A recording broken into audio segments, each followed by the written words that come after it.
কিচেনে সবাইকে স্বাগত জানাই। আশা করি সবাই ভালো আছেন।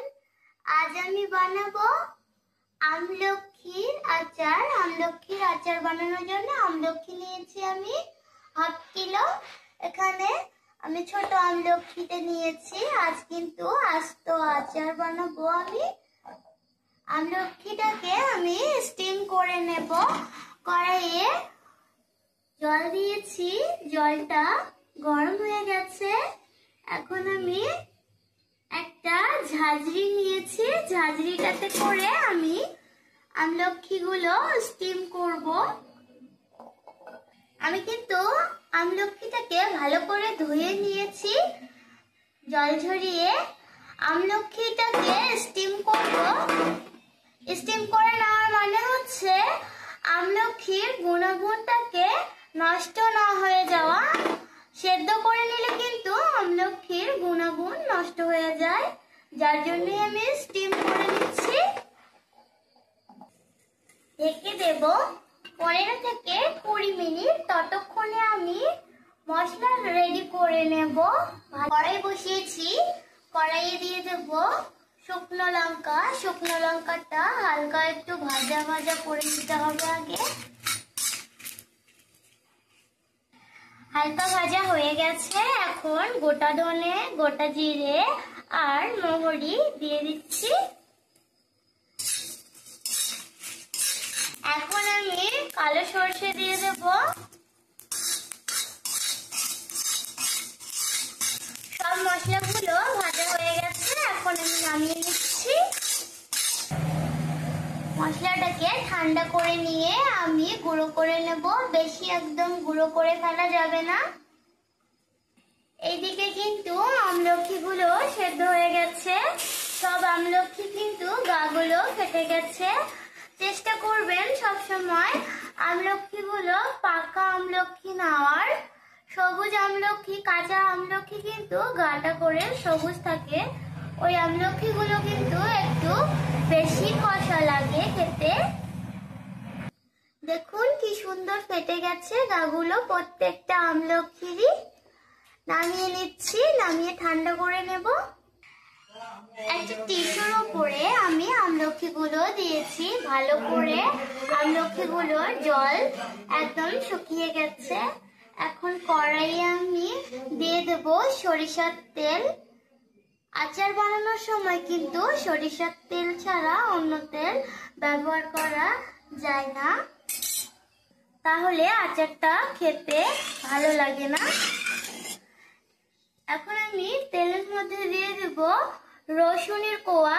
রসুনের কোয়াটা দিলে সর্দি কাশি অনেক উপকার হয়। এমনিতেই আমলকি তো অনেক গুণাগুণ থাকে, কিন্তু রসুনটাতেও অনেক গুণাগুণ থাকে। সর্দি কাশিতে অনেক উপকার হয় এই রসুন। দারুচিনি 2 টুকরো দিয়ে দিচ্ছি, কয়েকটা ছোট এলাচ, শুকনো লঙ্কা,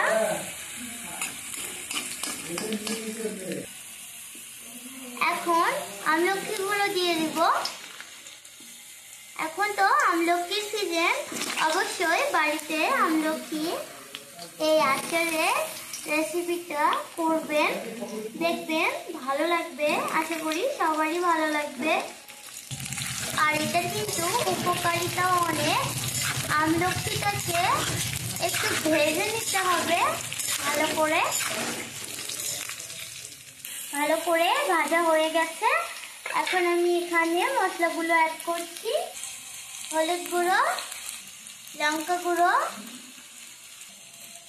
স্বাদ মতো নুন, একটু মিশিয়ে নিতে হবে ভালো করে। এখন আমি এর মধ্যে চিনি অ্যাড করছি। আপনারা চাইলে গুড় দিয়েও এটা করতে পারেন। আমি চিনি গুড় দুটোই অ্যাড করব। একটা ছোট আখের গুড় আমি এখানে দিয়ে দিচ্ছি। আপনারা চাইলে যে কোনো একটা দিয়েও করতে পারেন। দেখুন চিনি আর গুড়টা কিন্তু গলে গিয়ে অনেকটাই জল বেরিয়েছে। এখন এর মধ্যে আমি দিয়ে দেব ভাজা মশলার গুঁড়োটা,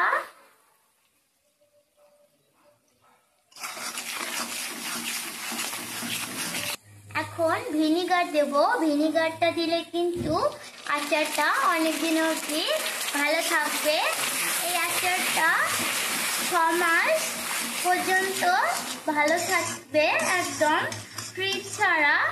মাঝে মধ্যে একটু করে শুকোতে দিলে আবার আরো ভালো থাকবে। আচারটা কিন্তু হয়ে গেছে, নামিয়ে নিব আমি এখন। নামিয়ে নেওয়ার আগে আমি দিয়ে দিব এখানে বিট নুন। বিট নুন দিলে আচারটার স্বাদ আরো দ্বিগুণ হয়ে যায়। টক ঝাল মিষ্টি আচার, যার জন্য আমি আরেকটু চিলি ফ্লেক্স দিয়ে দিচ্ছি, যাতে আচারটা একটু ঝাল ঝাল হয়।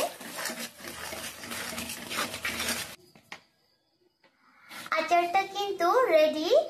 আজকের আচারের রেসিপিটা যদি আপনাদের ভালো লেগে থাকে অবশ্যই লাইক কমেন্ট করে দেবেন।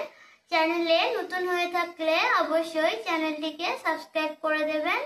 বাই বাই, ভালো থাকবেন, সুস্থ থাকবেন সবাই।